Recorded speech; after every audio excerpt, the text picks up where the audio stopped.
and kick things off.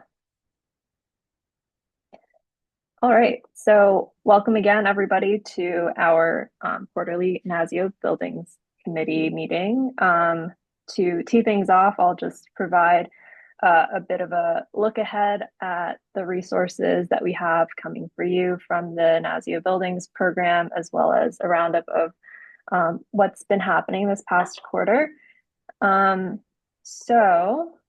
The first on my list here is that we're really excited to be a network affiliate of our of this new HVAC Change Lab, which describes a new national collaboration between the Center of Green Schools at the U.S.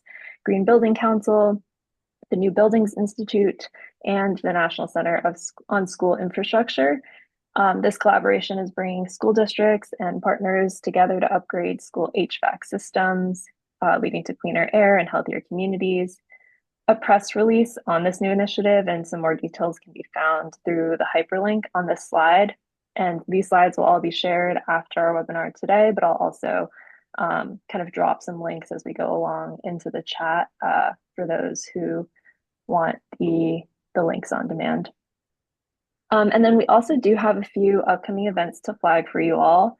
So first, we have a webinar this coming Thursday, jointly offered by the NASEO Buildings and Financing Committees on energy savings, performance contracting, lessons from the field, and the role of owners' representatives. So the panel that we have lined up this Thursday will explore operational, financial, and contractual challenges that can impact ESPC project success in public buildings, and best practices for developing ESPC agreements and validating savings. So look out for that, and the registration link will be dropped in the chat pretty shortly. Another event to flag for you all is the DOE Better Buildings, Better Plants Summit. This annual event is for the network of Better Building and Better Plants partners, as well as other key stakeholders to connect and explore emerging technologies and innovative strategies to reduce energy, water, and waste costs. The event will be in Arlington, Virginia, which is local for us, and happening from May 11th to May 13th. For any members coming to town who would also like to connect with NASEO, again, our office is nearby, so we'd welcome a visit. And then I'll pass things over to my colleague Maddie here to cover the last event we're highlighting on this slide. Yes, thank you. Hi, everybody. I just wanted to take a second to plug a webinar that we've got coming up on March 17th. We had a couple of states reach out to us about the HVAC refrigerant transition, asking what it meant for state energy offices and if we had any industry perspectives on the change. And so what we were able to do is work with AHRI to put together a call. The link will be in the slides and also available on the NASEO website. But I encourage you, if you have any questions, to come to the event, be able to ask the AHRI folks directly, any questions you might have about the transition. This one is open only to state energy offices, so apologies for any affiliates on the line. But we're happy to sort of debrief with you afterwards. But we wanted to create a forum where states felt comfortable asking any and every question. And Alana, thank you. Just put the link in the chat for folks who want to register right now. So feel free to reach out to me or anybody at the NASEO team if you have questions. But yeah, thank you for giving me a minute to promote, Jasmine. No problem. Thank you for amplifying through our network. And I just dropped some of those links, and I think it's formatted terribly in the chat over there. So for anyone who wants to click through and register for any of the events we just plugged, those should be all there for you. All right. And then a quick roundup of some of the activities that has kept NASEO busy this past quarter. So we hosted our annual Energy Policy Outlook Conference in DC in early February, which featured a strong agenda with high-level representation from federal agencies and offices. A detailed agenda and presenter slides can also be found on our conference website, which I'll be happy to drop in the chat as well. And we were glad to have our Buildings Committee co-chairs on a panel titled Grid Edge Power Supply, Demand Strategies for Manufacturing, Buildings, Transportation, and Data Centers. There's a lovely picture of them in the bottom left of this slide. And that featured a discussion on demand management solutions across various end uses to address forecasted energy demand growth. And then we also recently hosted a one-day smart surfaces workshop at our office in Arlington to discuss how state energy offices can partner with local governments and other key partners to advance cool or green roofs, walls, pavements, solar and tree canopies, and porous surfaces for stormwater management, all categorized under this umbrella term of smart surfaces. And please feel free to reach out to learn more about our work with the Smart Surfaces Coalition to advance policy and programs for these energy and resilience measures. And then lastly, states on our Buildings Committee leadership team are always doing great work, which include Colorado, Georgia, Michigan, New York, Oregon, and DC, and have several interesting program updates. And some of those highlights are captured on this slide. Feel free to reach out to NASEO staff to learn more or to hear directly from our leadership team members about their initiatives. And without stealing too much of their thunder, since DC is also teed up on this list here, we'll also be featuring or having Katie moderate our session today and provide some of those updates as well in person.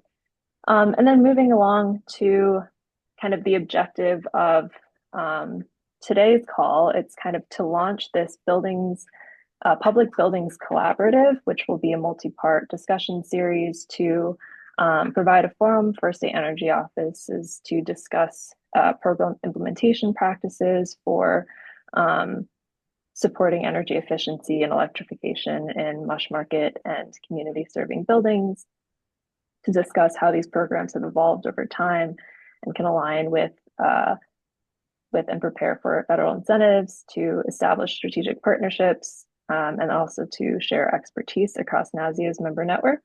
So we're really excited to dive into that conversation today with this roundup, following this roundup of resources. And so I'll pass things over to Katie to get us started with some remarks and introduce our panel.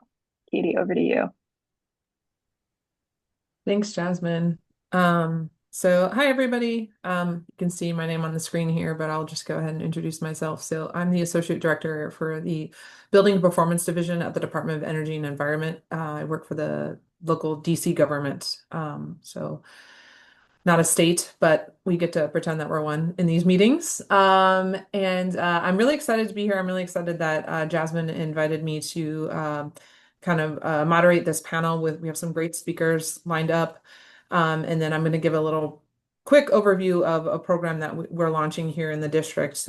Before I get to that, though, I want to introduce our panel of great speakers. So we're going to have, after I, give a little spiel here, I'm going to hand it over to Joanne Becerra she's the Green Communities Division Director for the Massachusetts Department of Energy Resources. And then we'll move on to Ben Gress, who is the Energy Efficiency Program Manager for the North Dakota Department of Commerce Division of Community Services, so joining us from North Dakota. And then we have Stephen Namali, who is a policy analyst with the Atlas Public Policy. So it's going to be a really, really great presentation. I'm excited to hear from all these folks. And then we want to see what questions you have. So feel free, as Jasmine said, to put questions in the chat. And we'll leave some time at the end for a little Q&A.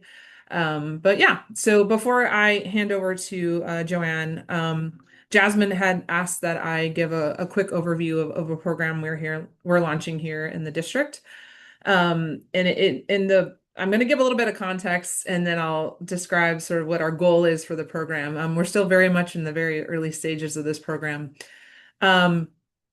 So as many of you know, DC has a building energy performance standards program that we've had in place for about 6 years now. And the way that our building performance policy works is that the first cycle just applies to large commercial buildings, 50,000 square feet and above, and then eventually we'll ratchet down to smaller commercial buildings over time.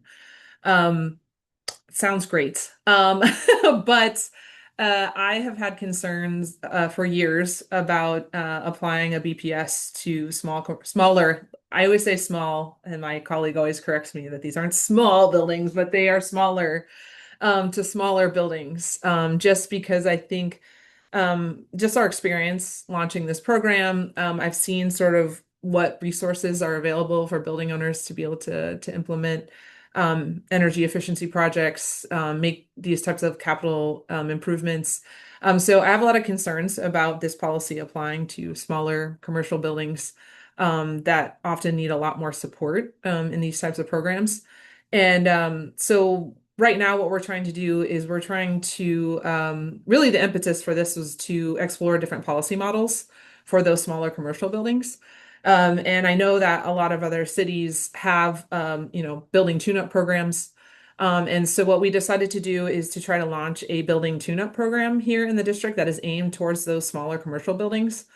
Um, and we didn't know how we were going to do it, but then we decided to go ahead and to include this project or program in an application for our EECBG funding. So this, it's block grant funding, it's formula funding. And so we proposed this as a project to the Department of Energy. They loved it. And so we were funded for 3 years to launch this program project, to launch this project. And essentially the way that we've gone about it, the way that we proposed it to the Department of Energy is that we would hire a grantee to develop sort of two aspects around this program. One would be actually the pilot program. So it would be identifying buildings that fall in that square footage range and then recruiting building owners to receive building tune-up services. So we'd go in and actually have a professional services company go and do retuning for these building owners at no cost. And then the other portion is that we would hire a grantee to build the other component we thought about, which based on our experience is that we need, at least if we were going to launch a program like this, or we want that to eventually be the policy model for these smaller buildings, we would need a skilled workforce to be able to do the retuning. And we saw that as an opportunity to train people to do that type of work. So the other piece is that we would hire a grantee to run kind of a workforce training program. So we have now officially awarded both of those grants. We have the grantees on board. The workforce development one, literally just yesterday, we finalized the award package. So they have not quite developed their work plan or their strategy yet. But with the pilot program, so the grantee that's actually going to be going in and doing the retuning, essentially the way that they've laid out their plan is that over the next year or so, the first deliverables that they're going to deliver to us what a building tune-up is. So they're going to define the scope of what a building tune-up is, obviously with our approval. And my technical staff will weigh in on what should be included, what shouldn't be included in a building tune-up. Then they are going to go out and start engaging with owners to try to recruit them to be a part of the pilot program. So that'll happen over the next several months. And then sometime in the late summer, they'll actually start going and doing the assessments and actually performing the retuning or retro commissioning, whatever you want to call it. They'll be performing the retuning services, and then eventually they'll come back to us at the end of the project with sort of results, lessons learned, and then also policy recommendations. So coming out of the pilot program, we also want the grantee to make some policy recommendations to us if we were to implement this program in the district. So that's happening alongside the workforce development project. So the workforce development project, the goal of that, as I mentioned, really is to just train workforce around this topic. And so again, we haven't worked out the details of the work plan with that grantee yet. But the goals that were sort of written in their RFA were just to recruit people to be a part of a program where they would get technical training. We had some specifications on the types of courses that we would want. Actually, we don't have specifications. We said that the grantee had to propose to us what types of courses that they would be teaching these folks. We also wanted to range from entry level workers all the way up to more skilled workers, because maybe there's some skilled workers that are just looking for upskilling, right? And then we also have some entry level workers that maybe are trying to get into the market. And so we wanted a proposal that included that. And then we wanted there to be at least a certain amount of participants that had to participate. And then we had some stipulations around what happens after the training. So helping place those people into jobs or place those people into apprenticeship programs. So that's the goal of the workforce development training component of this. To give a few more details, as I mentioned, this is funded through block grant funding. The first grantee is getting about, I think it's around 450,000. I think each grantee has about $450,000. So that's the range of funding that we're talking about for this pilot program. So in all, about $1 million. But again, it was over 3 years. And then we also had some of that funding going towards funding a staff member here to run those grants. So I was able to bring on a staff member who is managing those grants. And then we were able to bring on another staff member to kind of focus on the workforce development piece, capacity building piece, as we like to call it. So right now, I don't have a lot of like results yet or lessons learned because the programs are just kind of getting up and running. But I hope that later this year we will have some real results and we'll maybe have some more policy recommendations and lessons learned. Anyway, so that's just one little example, I think, of a way that a local government can use maybe federal funding to support a type of program like that in your jurisdiction. Um, and with that, I'm going to go ahead and hand off to our next presenter. So let me just reintroduce the next presenter. So it is I'm handing off to Joanne Becerra, who is the Green Communities Development. Did I get your title right? Yes, the Green Communities Division Director at the Massachusetts Department of Energy Resources. Thank you, Joanne. Thank you. Thank you. And I apologize if you hear a cat meowing in the background. They are lobbying for their 5 p.m. dinner. One of them gets a little noisy. I just have a couple of quick slides here I just wanted to share. Let's make sure I do this right. Slideshow. Can you see slides? Yes, or a slide, a cover slide. Very good. So here we are. First of all, thank you for inviting me to come speak. I'm kind of excited to hear all the activities this group will be doing. I may try to be a fly on the wall in some of the webinars. So thank you for putting this together. Working with public buildings is a certain challenge, as I think we'll talk about. I'm going to specifically talk about our Green Communities program. And I just included this information because I'm not sure how familiar folks are with our Green Communities program, which works with municipalities. So I just wanted to kind of level set a little bit. This was created a long time ago in the 2008 Green Communities Act that established a incentive program for municipalities to encourage them to adopt clean energy friendly policies and programs. And in exchange, they're eligible for grant funding for energy efficiency upgrades at their facilities. So to become an official green community, communities need to do these 5 things. The first 2 have to do with siting and permitting of clean energy facilities, whether they're generating facilities, manufacturing, or research and development. The third one has to do with creating a energy reduction plan of the municipal energy footprint, if you will. So this includes buildings, fleets, street and traffic lights if municipalities own them, any school facilities under the municipality's jurisdiction. I know other states have different ways of working with schools. In a lot of Massachusetts municipalities, they're under the municipal umbrella. So they need to create this energy baseline and then a plan to reduce that energy use by 20% in 5 years. adopt a fuel-efficient vehicle policy to work on getting fleets more efficient. And then last but not least is having the community adopt the stretch energy code, which deals with new construction being more energy efficient than what's required by existing building code. So over time, we have 297 out of our 351 communities designated. Again, a little municipal nerdiness here. Unlike a lot of other states, we have a very strong municipal home rule governance in Massachusetts. So we have no real county government to speak of. So each of these 351 cities and towns have their own little fiefdom, if you will.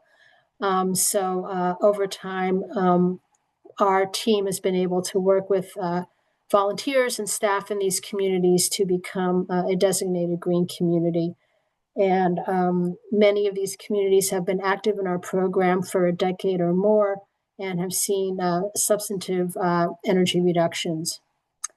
The yellow shaded communities is our new higher tier of green communities. We're calling them climate leaders. And these are for our superstars. We've a few years ago received questions about, hey, we have, net zero aspirations. We really want to push the envelope. Can you support us? So we kind of upped the ante of those 5 criteria and made it more, a little stronger, a little more oomph to it, and focusing not so much on energy reduction, but greenhouse gas emission reduction, because since 2008, the Commonwealth's policies have shifted from focusing on energy reduction to focusing on greenhouse gases. So we created a new program, we launched it last year, and we have 28 climate leader communities, which we're very excited about, and we're continuing to get more. Here's some of the results. This is from the last data dump, if you will, from 2024. Focusing on the energy reductions that we get every year, the cost savings, the emissions reductions, and this is just a little old.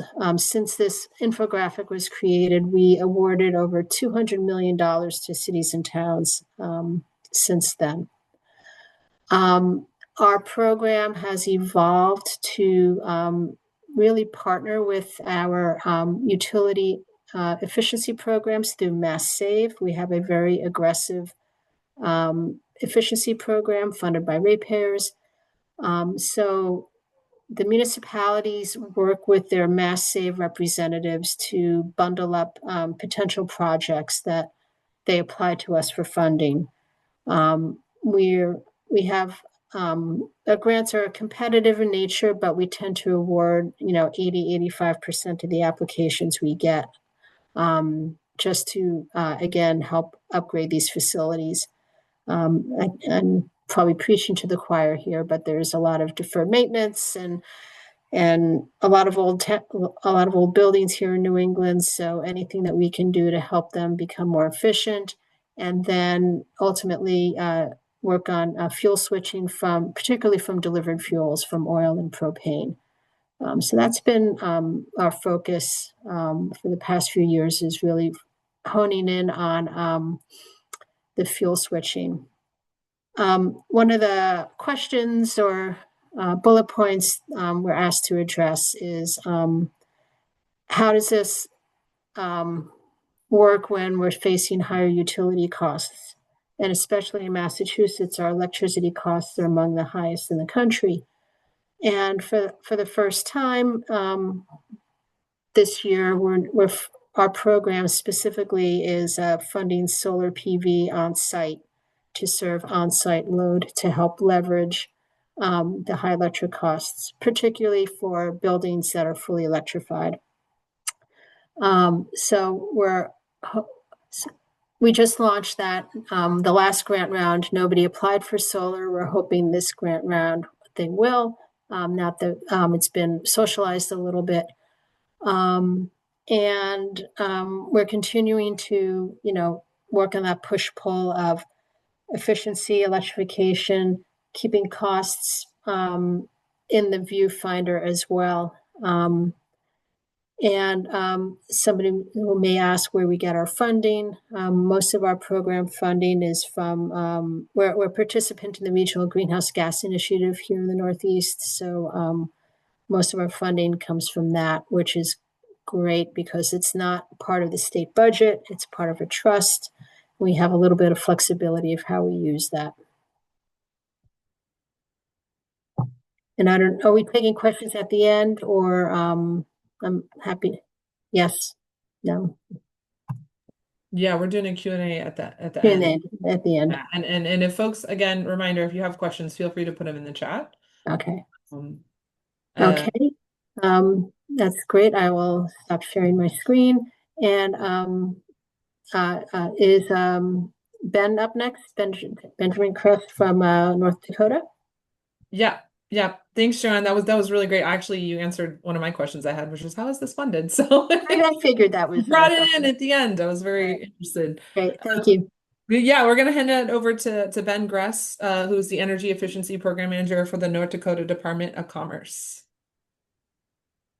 Hey, good afternoon, everybody. I'm just going to give a brief overview of our program, some of our successes, some struggles we've had, and what we're planning for the future.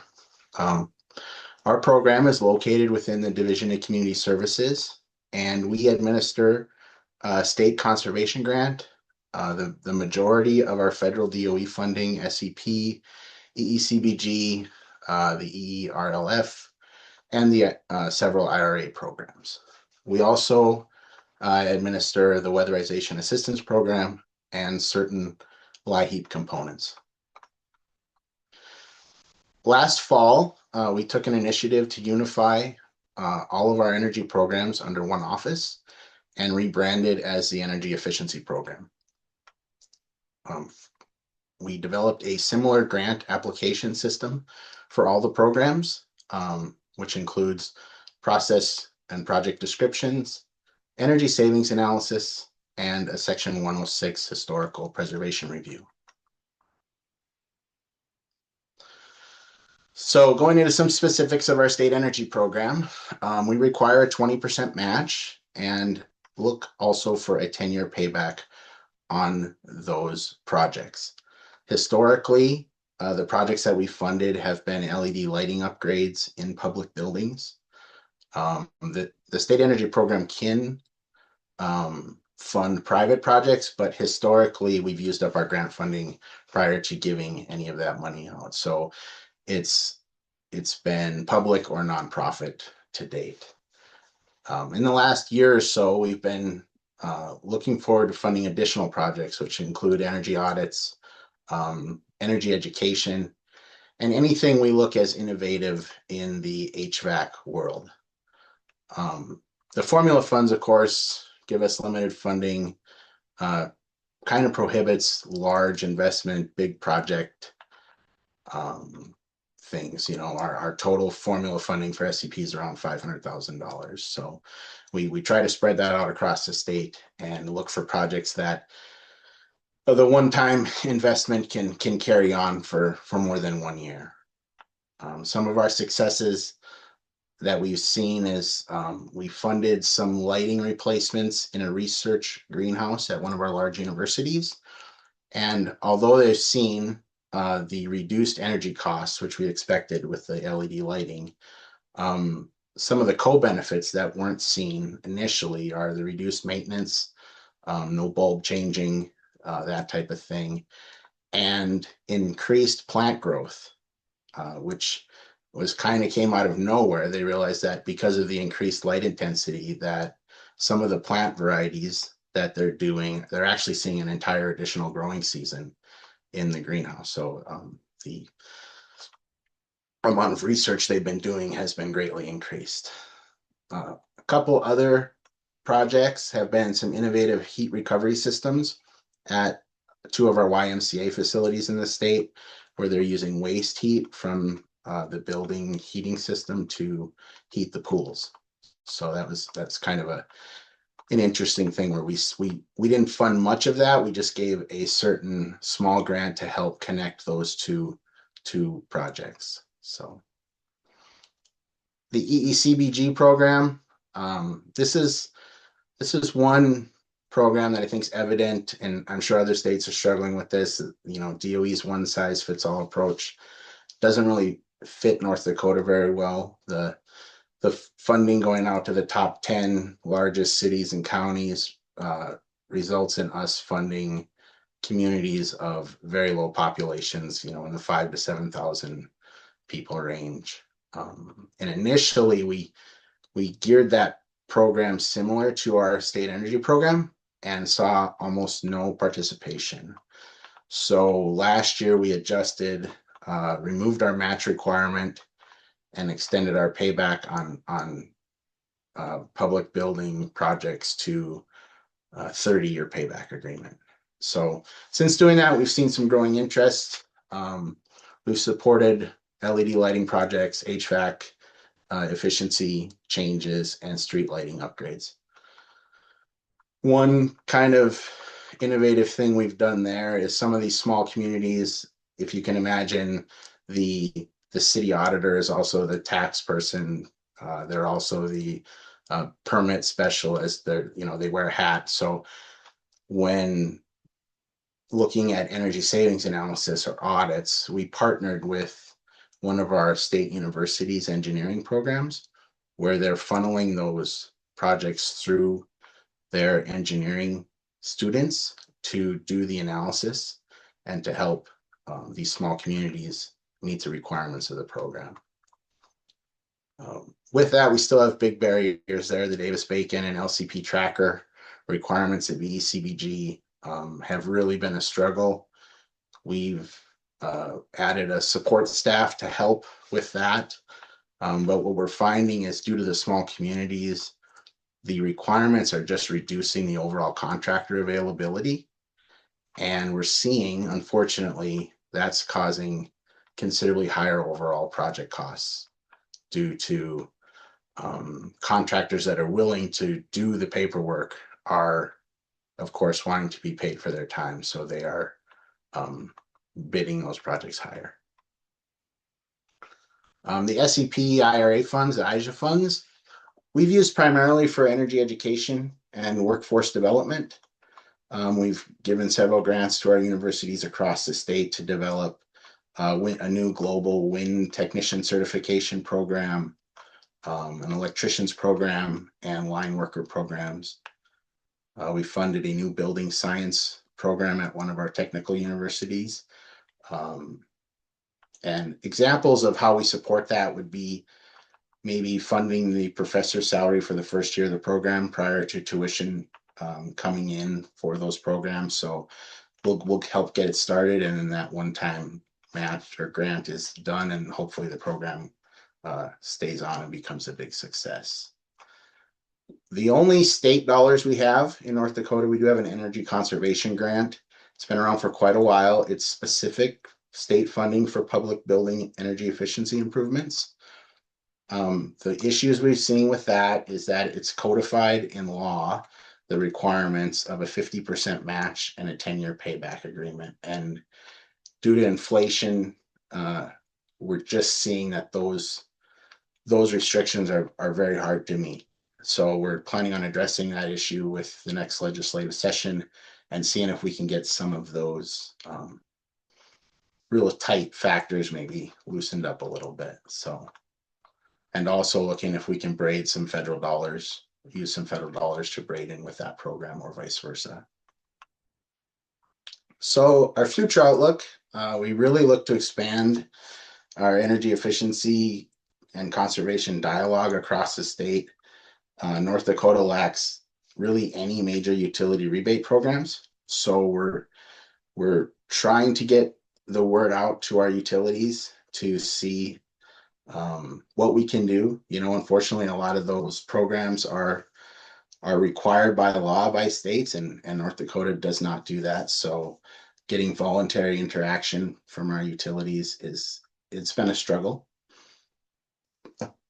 trying to shift our conversation in North Dakota, and I think probably across the country. For some reason, energy efficiency seems to become a political conversation instead of an economic conversation, and trying to get that message across to our legislature. The funding uncertainties we've seen with DOE over the last year have certainly had an impact on our programs. I was really looking forward to the home energy rebates being rolled out, and especially for North Dakota, we still have the mindset that heat pumps don't work in cold climates. And I think we're aware that they do. I certainly have one installed in my house. So trying to get that message across to our contractors and having them implement. So still hoping that the rebate programs go through, because I think that could be a game changer for our state. And then, of course, we always struggle. We have some of the lowest energy prices in the country. So the cost effectiveness of some of our upgrades, they just don't pencil out in a lot of cases. And unfortunately, the co-benefits that we try to stress, sometimes those aren't looked as popular as they should be. So getting in this collaboration and looking for any information from other states, it would be very, very helpful. We're a super small office. This whole office, all these programs, is about 4 people. So, and I know there's other states very similar. So, but that's all I have. And yeah, I'll take questions after. Thank you, Ben. That was really interesting. As soon as you said that it becomes a political conversation rather than economical conversation, I was like, do you ever bring up energy affordability? And then you said you have really low rates there. So that makes it even more difficult. I think we have the lowest commercial electricity rates in the country. So interesting. Interesting. Thank you so much. That was really interesting. So now I'm going to hand it off to our last speaker, Stephen Namali, a policy analyst from Atlas Public Policy. Thanks, Katie. Thanks to everyone. Thank you to Jasmine and Nazia for having me here. We're really looking forward to having this conversation. So as Katie said, I'm Stephen Naimoli. I'm with Atlas Public Policy.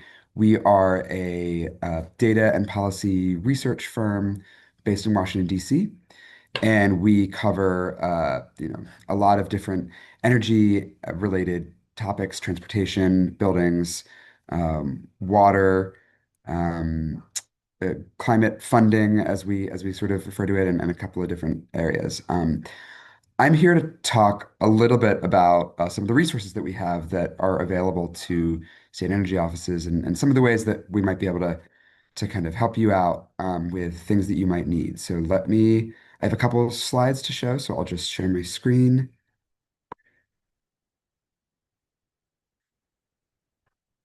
There we go. So I'm going to talk about a product that I manage here at Atlas called the Atlas Buildings Hub. Um, there we go. As I said, we're a policy and data research firm. We cover various kind of elements of like energy, water. We also do a little bit on disinformation tracking here as well. So I'm going to talk through some of the different kind of elements that you can take a look at and use through the Buildings Hub, and then I'll be showing you like some screenshots and kind of some of the things that you would expect to see with the Buildings Hub, and then give the opportunity at the end if you're interested in joining, talk you through some of that. So the Buildings Hub is we call it our one-stop shop data platform for building electrification, decarbonization. We collect information from essentially across the internet, from publicly available sources, to kind of pull everything together in one place to provide the kind of information that users are looking for, from across different, coming from different kinds of perspectives, whether it's state energy offices or the private sector, or advocacy groups, things like that are interested in sort of what's going on. In addition to kind of our data tools, which I'm going to show you, I'm going to mostly focus on today. We write biweekly news digests, quarterly data stories, and we host regular live shows, bringing on experts to discuss, key issues. So, what can you do with the Buildings Hub? For one thing, I know this is a kind of public and commercial building focused audience, so I want to highlight our commercial building characteristics dashboard. We showcase information from the Energy Information Administration's CBEX community, or excuse me, commercial building commercial building energy consumption survey.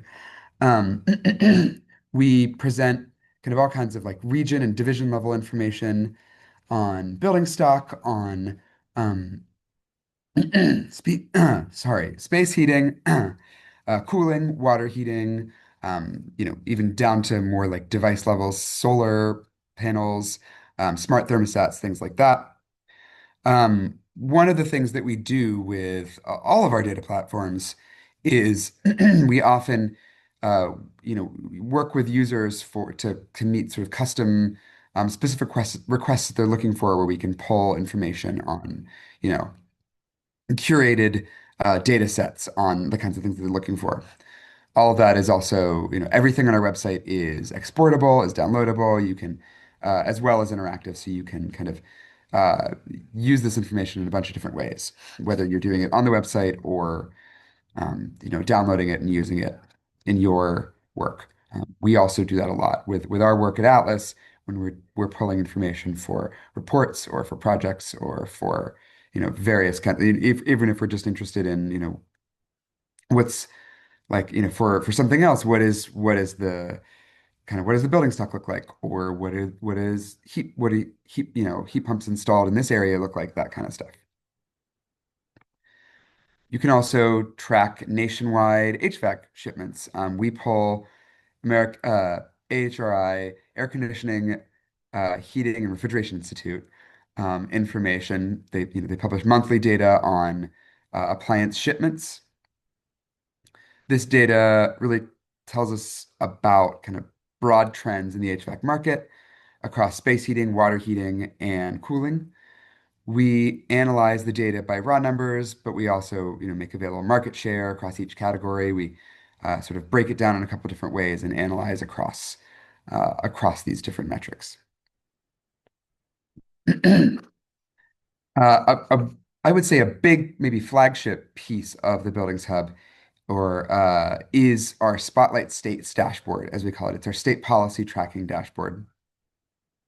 We track policy developments related to buildings, decarbonization and electrification across 29 states plus DC. That has been growing since we started at, I believe it was about 10 states. We're now, like I said, 29 plus DC, and by the end of the kind of contract year, we're getting to 39 plus DC as well. We collect information on both enacted and proposed legislation alongside executive orders, state plans, utility incentives, um, other sorts of like climate plans, energy plans, efficiency, kind of executive decisions, things like that, across about 2/3 of U.S. states. When it comes to legislation, we use some automated processes to help us identify bills for collection, and then we classify them in a comprehensive system by the mechanism, such as tax credit, efficiency standard, or building code, and then the policy topic, such as residential buildings, solar power, or appliance efficiency. We update this on an ongoing basis, so we can see bills move from introduced through to being signed by a governor and enacted over time as we are kind of updating our work. I also want to highlight in a couple of weeks, it's going to be looking a little bit different. We're launching a redesign of the dashboard to make sure that we're best meeting users' needs and making sure that everything is, as user-friendly as possible. Much like our commercial building characteristics dashboard, we also often help users with requests to pull data on specific subjects or in specific states or regions from our Spotlight States dashboard. another piece, Ben mentioned this. I know that, like I said, I know that this is sort of a public and commercial buildings focused audience, but I think that I want to just touch on this a little bit. This is our home energy rebates tracking dashboard. We launched this right essentially shortly after the US DOE pulled down their sort of version of this tracking information. So we have been tracking kind of the rollout of these programs across states. For the most part, we're tracking the status, what programs are launched, how much funding was awarded, um, and then we kind of have this sort of high level view up here, and then we have an interactive map, and then some additional information and source links and things like that to get to the original uh, documents and websites that we're pulling this information from. Uh, like Ben said, we're hoping that these will continue to roll out and we'll continue to see new programs pop up. But and so, like I said, this is residential focused and therefore maybe not exactly aligned with what this group is mainly focused on. But I think it is a sort of an emblem. It is indicative of the kind of work that we do here at Atlas and the kinds of products that we are rolling out over time to take information and kind of present it in a way that can be useful for you. And then another kind of way that we sort of do things is with Buildings Hub. Another thing that you can do is really helping keep up with market developments. I mentioned we do a regular live show. This was until recently called Buildings Hub Live, where we bring on experts on various different topics. Here I have an example of this discussion on the sort of a private sector discussion of new innovations in heat pumps. But we bring on all kinds of guests. We talk with a lot of the times we'll bring on state or city energy or planning folks. We have talked to um, project managers about some of the pieces that they've done. We featured some of the Better Buildings winners from last year as we were kind of looking through things that caught our eye that were interesting for various different kinds of public and private developments there.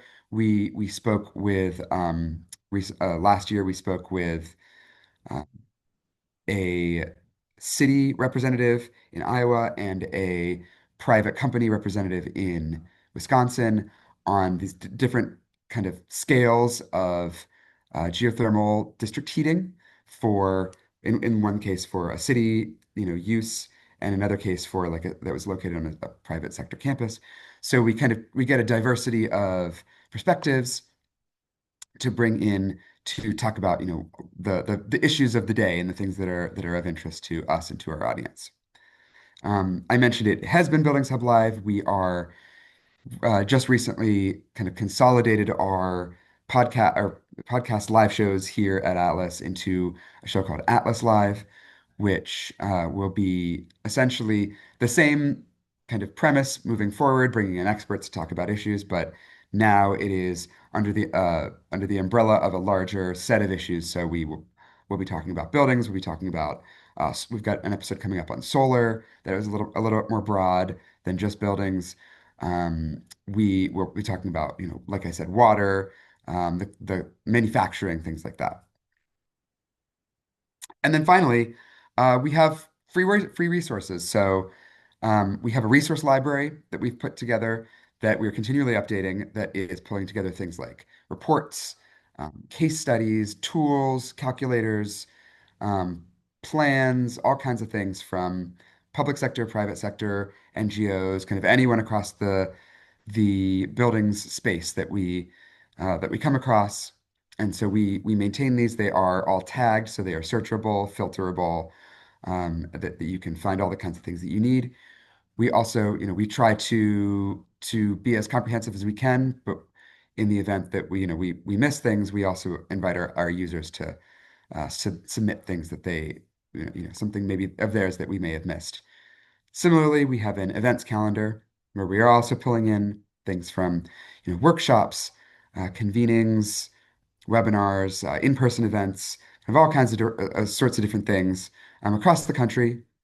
And again, inviting our users as well to submit their pieces as well as things that we come across in our daily search.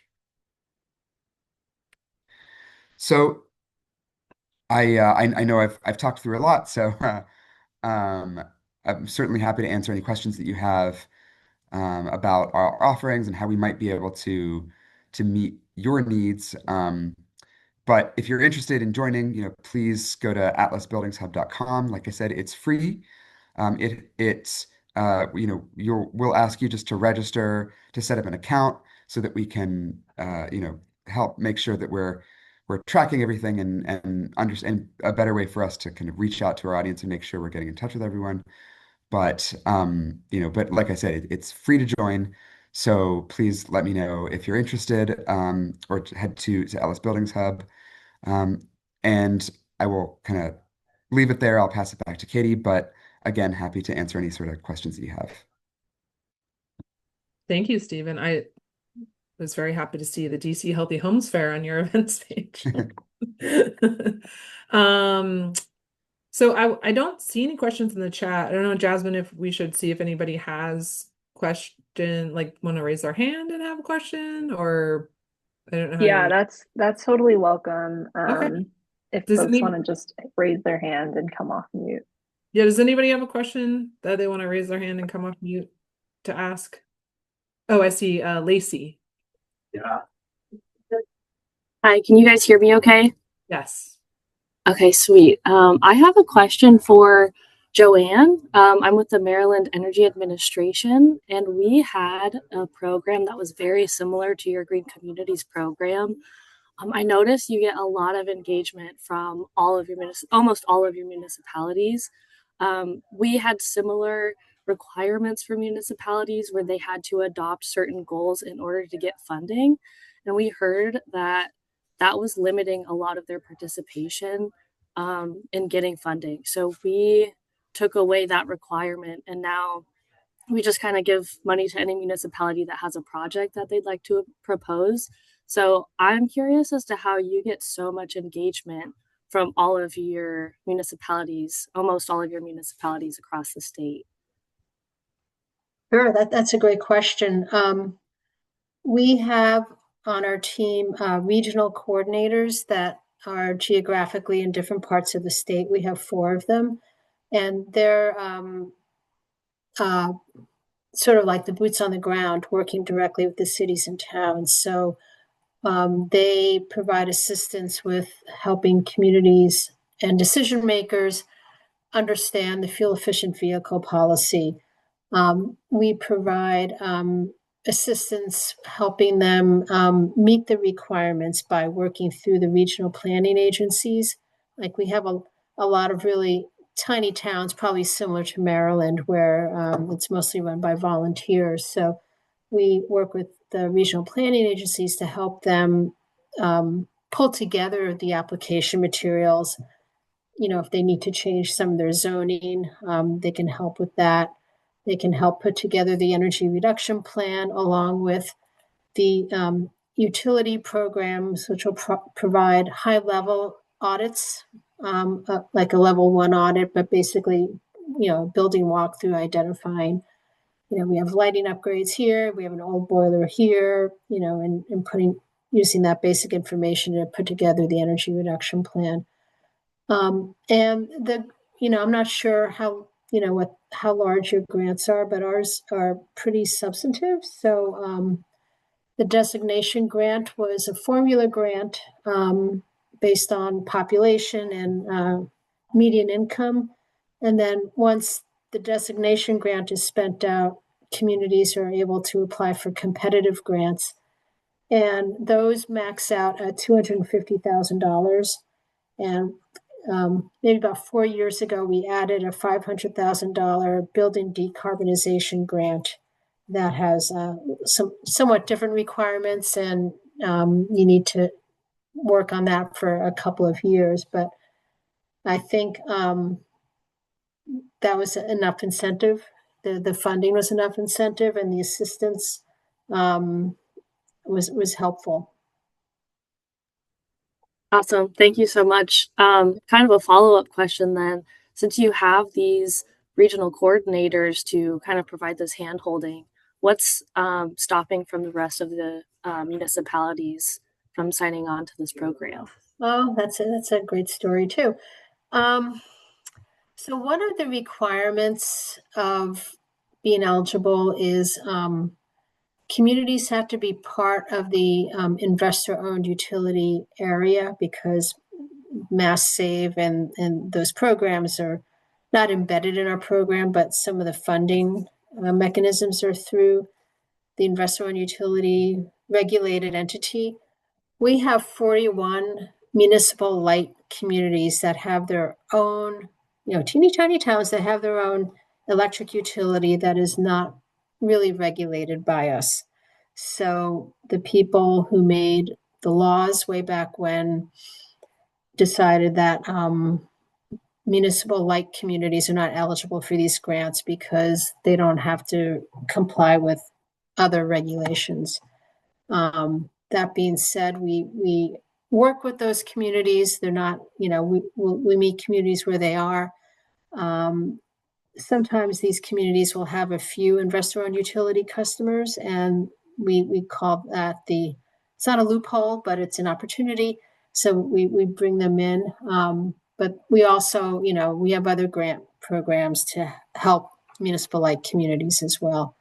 And then some of those towns, one of those white areas is the Southern Berkshires. It's it's rural. It's a lot of vacation homes. It's, close enough to New York City that a lot of people have second homes there. Older populations, and they just don't have. These are towns with 800 people in it, so they're really really small. So it's a bit about capacity as well. Awesome. Thank you so much. Mm-hmm. Okay, well, with that, it looks like we're at time. So I think we should probably wrap it up. Jasmine, yeah? Yeah. Thank you so much, Katie, for Okay. keeping us on track and moderating. Yeah, thank you to Ben and Stephen and Joanne. I thought that was really, really interesting presentation from all of you. I learned a lot. Thank you so much, Katie, and thank you all for joining this afternoon. We'll share slides and a recording of this session to all folks who are registered. And then a reminder to join us for Thursday, if you're able, for another riveting discussion and the second installation of this discussion series focused on ESPC and the role of owners reps. But with that, thank you all so much and have a great afternoon. Thank you. Bye all.